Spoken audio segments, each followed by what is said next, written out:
I think it's as clear as day that the upcoming Doctor Strange sequel is titled after the famous H.P. Lovecraft story In the Mountains of Madness, something which they've been trying to get off the ground as a film multiple times, but it's never happened.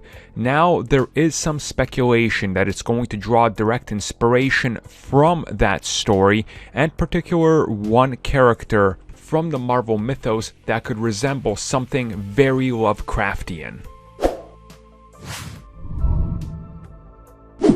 So if you don't know who H.P. Lovecraft is, I'll give you a quick history lesson. He is a famous writer that got famous after his death. His most famous creation would be Cthulhu. Now, you've probably heard of Cthulhu.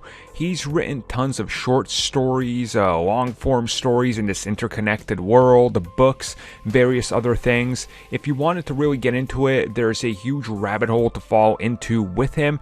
I would advise start at something a little bit more simple, like The Rats in the Walls, which is my personal favorite. Now, let's get into H.P. Lovecraft and what his influences might have on the upcoming Doctor Strange sequel. So most of you probably know, you know the connection in the Mountains of Madness, and then, of course, the Multiverse of Madness.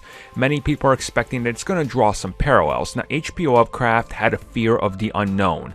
What is it that we can't see that is very scary?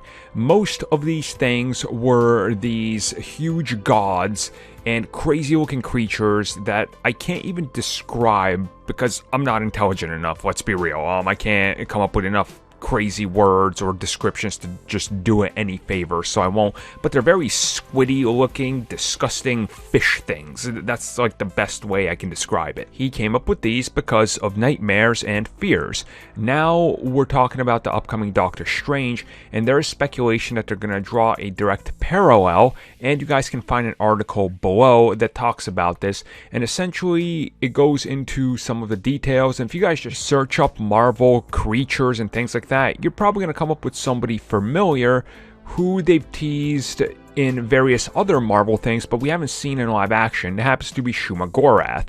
Now, this creature is very squid-like. That's the best way I can describe it. Again, I'm not very intelligent, so squid, octopus, tentacle-like, fear of the unknown.